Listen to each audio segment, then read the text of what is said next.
Hello everyone, this is Patrick from 8-Bit Doodads with another video in our AppleTalk series, but also in our Monday Macintosh series. So we'll probably be posting this on Monday. This video is going to be concentrating on adding this Mac to our AppleTalk network, but also on restoring this Mac from scratch.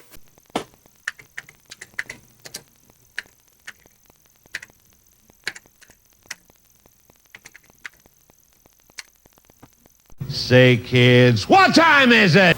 It's 8-Bit Doodads time!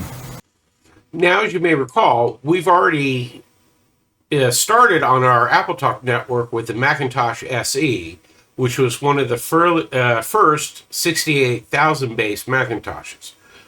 We're going to now add this Mac, which is a Performa 6300, which is one of the earlier PowerPC Macs when they transitioned from the 68,000 base processors to the PowerPC processor. The reason I chose this is, in a lot of ways, it has the same connectivity that the Macintosh SE did in the original Macintoshes and the Mac 2 series, but it has the newer processor, and this is a desktop with a separate monitor, and we're going to show all that. What I want to do, though, is this is a running PC. This actually came through eWaste, but it had, a drive that needed to be wiped, and it came with whatever was installed on that. So we destroyed that drive, and I want to build it up new with one of our hard drive emulators, and system restore this with an appropriate operating system for this machine that can connect to our AppleTalk network. And in fact, talking a little bit about the operating systems. The original Macintosh came with System and Finder, and that was just its name. And in fact, there were a couple versions of it, and it was somewhat by date. And it wasn't until they got to System 4 that they started numbering the systems, and there was a System 4, System 6, etc. The reason I chose this machine as the next to add is this one can actually run several different versions of the operating system, and one of them is System 7, and which is kind of the latest version of the operating system that would run on the earlier Macs, but would also run on this Mac. So I want to put this on this system. Later operating systems, they had, you'll hear about OS 9, what would be OS 10 became OS X, etc., that ran on even newer machines. So I wanted one machine that would run the latest System 7 that had particular features and had that original Apple Macintosh look and feel, the way the screen was, the way the windows displayed, etc. So that's what we're going to do here. But I want to sort of restore this and revitalize it with newer hardware, get rid of the spinning disk drive, install from scratch that operating system, and connect it up to our network. So to begin, we're going to take the cover off and take the different panels off so we can expose the internals of the machine. So that's the front cover, and we can slide the top cover forward. Now, these can be trickier to get off. Sometimes you need a little pry tool or little thing in the insert to get the cover to slide forward, and as you can see, it slid forward. And the side panels are coming at the same time. And one of the things that's tricky about these is they have, on the bottom of this cover, are little locking feet. So you're constantly trying to get them lined up with the slots to come off. And okay, you see the side cover has now come off, and I don't know if you can see that. There's a locking foot there, and there that go into these slots. So you're trying to play with that to get them to come off.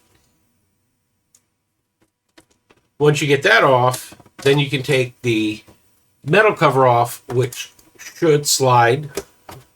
Oh, there we go. And that's the actual metal cover.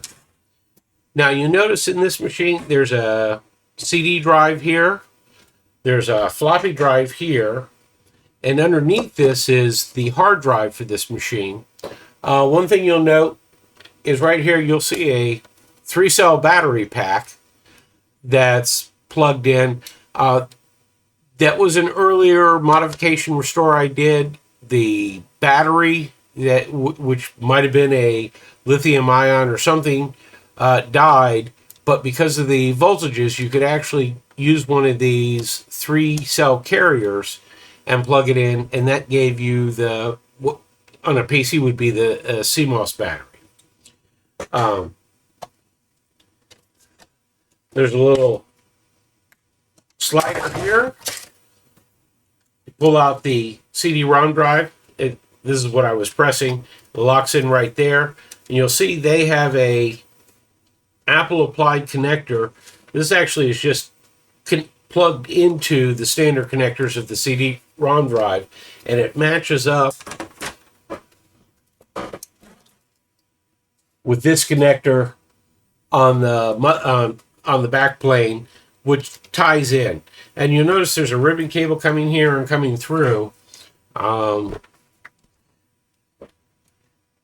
guessing this, in fact, yeah, I can tell this ribbon cable comes up and goes around. I'm thinking this is a SCSI-based CD-ROM drive, and below here is a SCSI-based hard drive, and that's the drive we want to replace. I want to replace it with a BlueSCSI emulator drive, so that we could move from a spinning hard drive that's 20 plus years old and put in a newer, a modern replacement for it. And that also will allow us to upgrade the size, the capacity, and it'll probably be faster than what was originally in here. So to get down to that hard drive, obviously we're going to have to remove this, remove the floppy drive. And to remove that, we're going to have to remove the floppy drive. There's a metal plate in front. I'm going to use the Kaiwheat screwdriver, and there's a video in our channel about Kaiwheat, so if you want, you can look back through old videos. This is a great electronic screwdriver. Or not electronic, but electric screwdriver.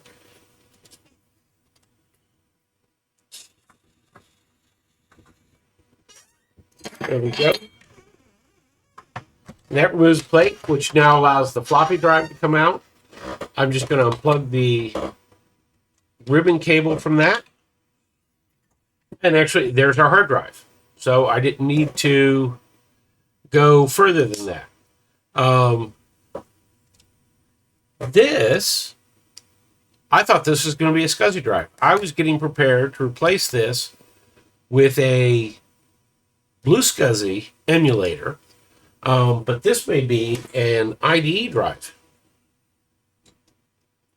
And if it is, it's a Quantum Fireball drive. Has a standard Molex power connector. Oh, and let me pull the controller cable from it. And yes, that looks like a standard IDE hard drive. So that'll actually make our jobs a little bit easier. One thing I'll note, see this drive sled here? That particular configuration of drive sled I've seen in multiple Macintoshes, vintage Macintoshes. So that's fairly common. So this is a Fireball series, and let's see if we can see what the size is. One of the things sometimes on older drives, they don't rent 1.2 gig drive, so I'm pretty sure that's going to be an IDE drive. Now I happen to have something we can use to replace that. Let me show you what that is. Okay, we're back, and what I have here is made by StarTech, and there's several manufacturers of them, is a compact flash card to IDE adapter. And we open this up, and what you'll see, and it's actually very small, you have here the standard IDE interface, so this cable will plug right into it, and it provides you with a compact flash that you can plug into it, and you can set this up as a drive. You'll notice there's what looks like a PC floppy power connector, so we'll have to put an adapter from that to this Molex connector. I have some of those, but we'll then be able to take this out and put a compact flash here, and we can put, instead of this 1.2 gig drive we just pulled out, we could put a 4 gig, 16 gig, 32 gigabyte or more compact flash drive, and it will be all modern and fit into this case and be ready to go. So I think that's a great upgrade for an old vintage machine like this, and we don't have to worry about this drive dying on us in the future. And also with a compact flash card, if we needed to, we could always open up the machine, take the card out, make backups of it, or using software on the PC, we can update those images, back up those images, add software to them. There are many tools on both Macs and PCs for dealing with compact flash cards that are formatted for a Macintosh, even when running a vintage operating system like this. Now, just since we have the machine open, I'm kind of curious as what's underneath here. And I'm going to, using our Kaiweets again, as you can say, just press a button and undoes the screw. And let's see if that frees up this. I was hoping that was the only thing holding that in, but I have a feeling this metal plate is all this metal plate. So I'm not going to go to that level. I was curious what was underneath here. And what I feel right there is a fan. So I'm guessing that's where the PowerPC processor is. So I'm not that invested in going down and finding out what's underneath there. You'll see the power supply for the unit is here. This was where the hard drive was, floppies on top of it, and the CD-ROM drive. There is down here the memory sticks for this machine. And there is one slot, and one slot on the side here. I think this is a special memory slot for cache, for putting in either cache for the RAM or for extending the video memory RAM. There is, I think, that looks like a PCI slot. And if we look at the bottom of the machine, you'll see that cover. There's a card that could go there. It can plug into that slot, and you could put in a network card or a better video card or something like that in that slot. I'm going to put this screw back in.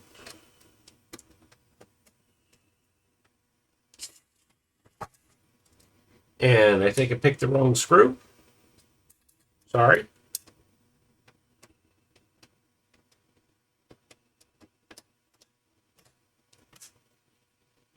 There we go. I'll put that screw back in. So I'm going to take this drive off the sled, and as you can see, I've got two holes here. I'm going to have to work on mounting this card into this sled. So I might need to come up with an adapter, unless, nope, StarTech did not provide that particular adapter. So I'm going to have to come up with a way to mount this onto this board. And I'll also go look for a Molex to the floppy drive connector to provide it power. Okay, so I looked at a couple options to mount this thing. I actually got out one of the standard 2.5 drive to 3.5-inch drive mounting brackets. But the problem was the cable here wouldn't allow me to go there. And I found, I think, the simpler solution. If I lay this on the plastic card, this will fit no problem. But then there's a matter of attaching the card to this carrier. And I thought about using a zip tie or what have you, but what I've decided to go with is there's 2 mounting holes here. I'm going to use this hand drill and drill out those 2 holes, and then use a couple machine screws that should be sort of self-tapping, and see if we can screw this onto this drive sled. So what I'm using here is, this is called a hand drill. You can get little tiny bits. In fact, there's whole packs of them, and in fact, there's whole drill bits you can get of the mini size. But the nice thing about the hand drill is you can sit here and control it. And if you're doing this with plastics, it's a lot easier. This is one of the challenges you get into using trying to upgrade a vintage machine that used non-standard carriers or non-standard parts, or you're just trying to put more modern equipment that had different sizes into it. So you have to come up with inventive solutions to do that. Now I have a couple screws here. I'll go back to my tie-weets, and let's see if these will screw into the holes that I just drilled. I'm hoping they will. Actually, probably the thing to do is take this away. Now, I might not have used a big enough bit to get this. Yeah, I think I'm going to have to open that hole a little bit more. I got to be careful. That one's close to the edge there. I'm going to look to see if I have a larger bit that I can open that hole with. Oh, yes. So you can see there, you get all these different bit sizes. So I can just change it. Screw that down. So this little hand screwdriver becomes very convenient. And there we go. So now, let me try with that screw. See if that hole's big enough.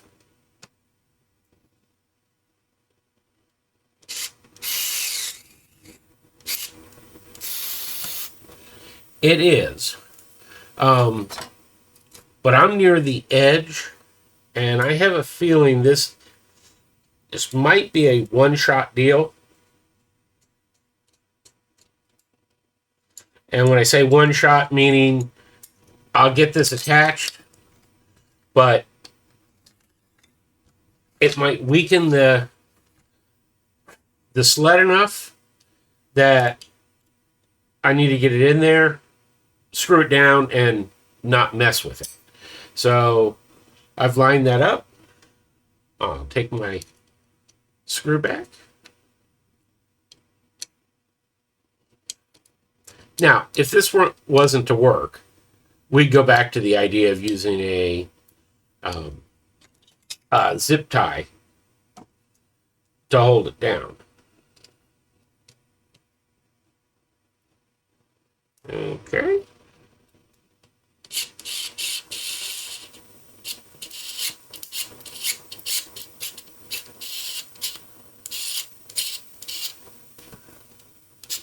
And that's in there.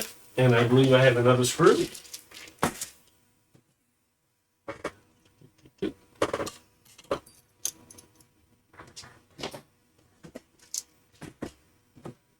Trust me, I had 2 screws when I started.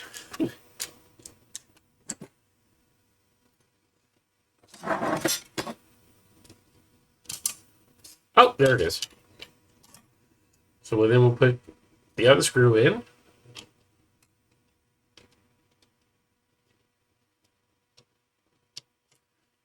Truth be told, because this isn't a hard drive, that, and there it goes. The one screw probably would have been enough. But there we have our CF card put on here. We can hook it up to the IDE. Now, these drive sleds are available on eBay. In fact, I've bought a couple of them for other Macs. So that's a replaceable part. Our IDE connector will reach, so that's not a problem. I still need to find a Molex to that floppy drive connector. The other thing I need to just double check on is I need to install a CF card. There are some jumpers in here. The jumpers, I think one of them is where they get the power from. In fact, I can check. It may be I don't even need to give it any power at all. It can get the power from this cable. Because this is a 44 pin. On a floppy drive, on a 40 pin, you might need to supply external power, but power may be available right on this connector. Also, you set the master and slave on here. And they also have a selector for whether you're giving it 5-volt power or 3.3 volt power. I think the difference between those is if it's emulating a hard drive, it's going to look at 5-volt power. If it's emulating a 2.5-inch laptop hard drive, some of those might use 3.3 volt power, especially the ones that there's these really mini drives that go into things like the original iPod. But anyways, I'm going to check those settings. I'm going to get a CF card, and we'll get this put back together and see if we can see the hard drive. Okay, I'm back. Couple updates. As you can imagine, sometimes when you're looking for an adapter like this, you could never find one in all your piles of stuff. And after an extensive look, I actually came across one plugged into another emulator. So I'm going to borrow that one from now and look for my supply later. So that will give us power. And also to that point, I said something about maybe giving power from here. It turns out, I did a little research, it's the reverse. With a full, what you call a PC IDE, there is no power, and you have to use the external connector. This littler 40-pin IDE connector, which is more common in laptops, that cable supplies power to the unit. So if you're using this to replace a IDE drive in a laptop, that one cable will do both power and the data. Oddly, the wider PC standard cable, you need external power. And that's what some of these jumpers are about. Now, I decided to pick a brand new CF card just so I wouldn't have any troubles. I didn't want using a used one wearing out or what have you. And one of the larger ones I had there was 256 megabytes. You can obviously put a large one in there. I do have some 1 and 4 gigabyte CF cards, but it's not needed for this build. In fact, I know this had a 1 gig hard drive in it, but the operating system we're installing, and for what we're doing, 256 should be fine. If I find that I need more, obviously it'd be easy to replace that CF card. So that's it. We have a CF card plugged into our IDE. We have our power. We can put that down, and then we can begin to reassemble the system. For instance, we can put the floppy drive goes on these rails, and we'll just slide it into place before we slide it all the way into place. In fact, it'd be easier to do it this way. I'll plug in the cable for that, and that's in place. We can plug our CD-ROM drive back in place.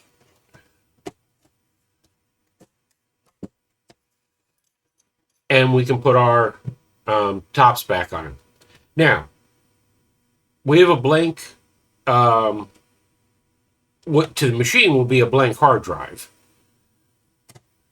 We have CD-ROM, we have a floppy. That's two ways we could install the new operating system. And in fact, I may try the CD first, but the other option we have is, remember I said something about, I think this is SCSI? Part of the reason I think of the SCSI is on the back here, you'll see this port. That's a SCSI port. And so we can plug a BlueSCSI, and if you want to know more about BlueSCSI, you can see our previous video on that. I can plug one in there, and I can use that to boot the machine. And one of the things that's available on there are CD images. So instead of me having to burn CDs, I could load the install CD on a BlueSCSI, plug it in, boot off of that, and do the operating system load right from there. I'm going to put this whole thing back together, and we'll get to the OS install next. One bout of dysentery later. All right, everybody, we're back. It's actually been 7 days since I recorded the end of that last bit, where I've had to do a lot of trial and error to get the Mac up and running on the operating system I want to install on it. The hard drive that came in this Mac was running OS 9, and I wanted on this particular machine to be running System 7. One of the things I ran into is a lot of the install disks, and in fact I have some of the original Mac install disks with 7.5 on it, I could never get to work. And what I later found out is this particular Mac, a Performa 6360, really wants a very particular version of System 7. In fact, there's only 2 versions of the System 7 it'll run. Any earlier version won't run, I think partially because since this is a PowerPC based processor instead of a 68000, it needs a new enough one that had code for both. But also, whether it was drivers or other utilities, you really needed to use the original CD that came with this machine to restore it. I was able to find that, and in fact, I believe I found it on Internet Archive. And once I found that, the process went a whole lot faster. One other note is I had you saw I installed a CF card. At the time, I put a 256 meg CF card in there. I since replaced it with a 1 gig CF card because I noticed if you try to install the operating system and all the apps that allow you to install and everything, it actually filled up the 256. So give myself a little bit more room. I changed that card out. Now, how I went about the install is by actually using another emulator. And you'll see down here on the back of the machine with the light, that's a BlueSCSI emulator. And one of the features of the BlueSCSI is you can put hard drive images on there, but you can also put CD images on there. So I simply put the CD image on there, naming the file correctly. If you name it CD instead of HD, the emulator knows it's CD, and then you put the number of the SCSI ID you want. And for me, I use 3 in this case. So that's what I did. So I'm actually using one emulator to install the operating system, so I don't have to go about burning disks for the machine and trying to find old CDs of the right type, because on these older machines, they get more finicky about whether you had a minus R or a plus R type disk. The last thing I just want to point out about the setup, you'll notice I'm using an LCD monitor. I have the appropriate monitor for this machine. It's a 12-inch color monitor that sits on top here. But if you try to record using a camera, you're going to get those blue waves of light going through it. And it's it would be readable for you to take a look at that. So let's take a look at how we go about installing the software, and this would work if with that blank card. I'm going to restart the machine, and as I restart the machine, you hold down the C key, and that tells the Mac, don't boot from the hard drive, boot from the CD drive. And so we should get a little happy. There it's looking for a disk, and now it's happy. And we get the welcome to Macintosh, and this is going to load. This is booting up off of the BlueSCSI. In fact, there is you probably can't see it. There is a light that blinks back there when it's loading from the drive. And in fact, if you look up here at the Mac, it says Performa CD. You know it was booted from that, and there's my hard drive. I'm going to erase that disk. And you can see 977 megabytes. And in fact, when I went to do this the first time, it told me there was a DOS partition on that CF card, probably a FAT32 partition. It was used in a camera or something else. Once it's done the format, one of the new features, once done with format, we can install the software. One of the new features of System 753 is they give you this little launcher, and it comes up by default, allows you quick access to certain applications, and of course they provide the quick links to the things you're most likely to do from the CD. There is a restore all software and a restore system software. I just want the base system. We're doing this to see if we can connect to our AppleTalk network and just print a page. So I'm going to go with that. And it detected, well, there was only one hard drive, so it knew which one to go to. And I was surprised at how fairly quickly it installs the system software. But then again, if we go back to, very old vintage machines, operating systems didn't take as much space as they do today. Looking at the BlueSCSI, you can now see a little blue light in the back, blinking as it's reading from that. And it's writing out the contents to our CF card that's right underneath the cover.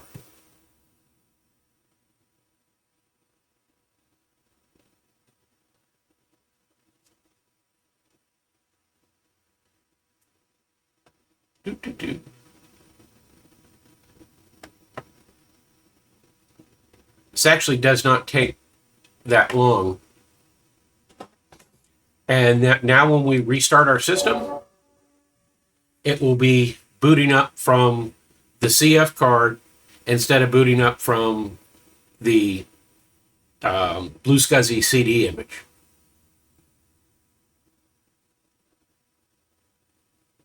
And there we go. And our BlueSCSI is not blinking, letting us know it's not the one that's being read from. Now, you can still, one of the advantages of this BlueSCSI is obviously you can plug it in and plug it out, and you can take the SD card, the micro SD card out of it, put it in your PC. So it becomes a very easy way to move software around on these machines, especially considering these things don't have USB ports. And this particular machine does not have an Ethernet port. It just has AppleTalk.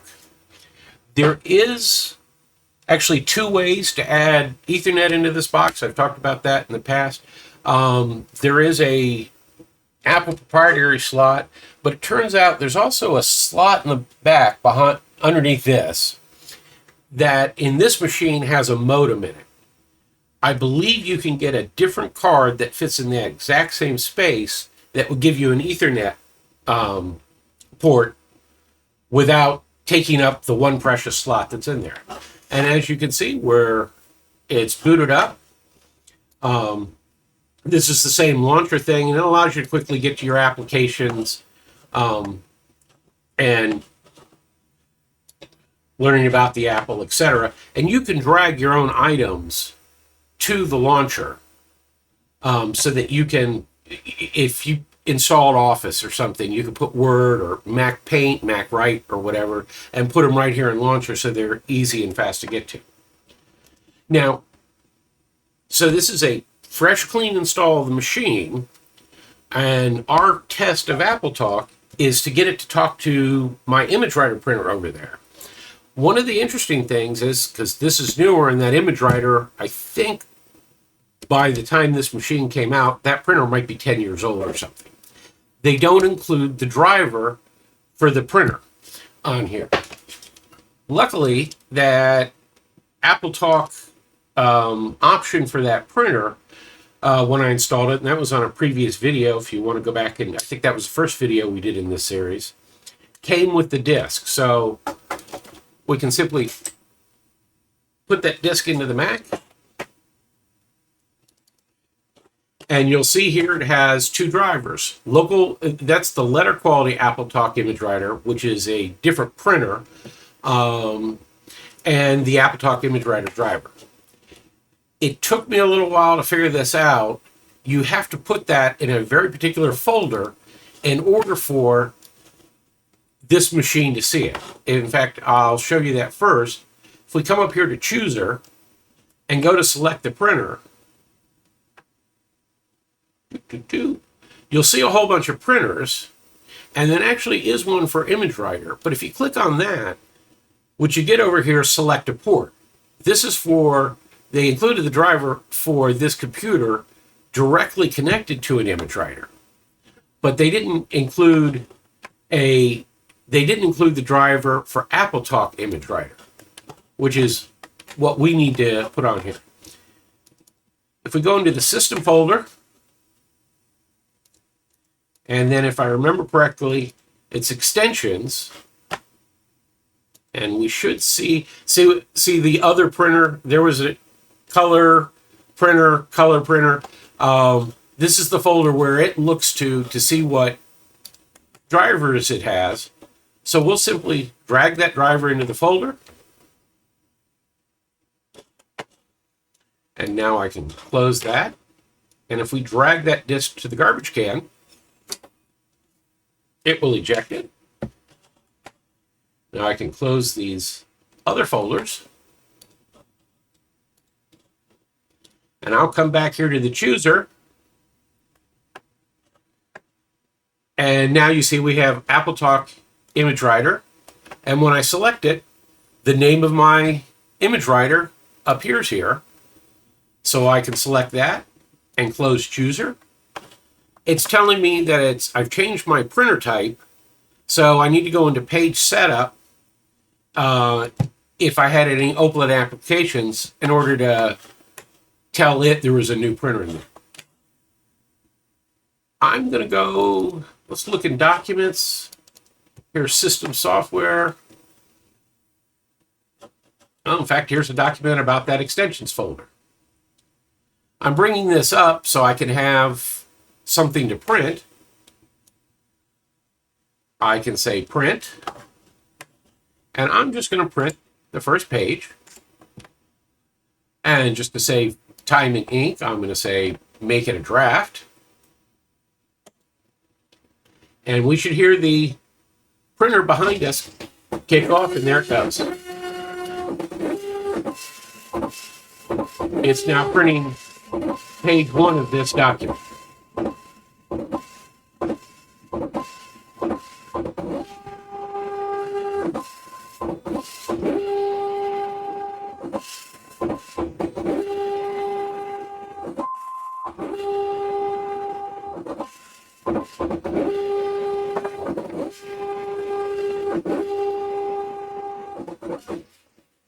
And there we're done. I'll quit out of this. Now, the next thing I'm going to want to do with this machine is, especially since I put that larger CF card in there, is we're going to see if we can set this up as an Apple Share server to share files to our Apple II, our Apple II GS, and our Mac SE over there.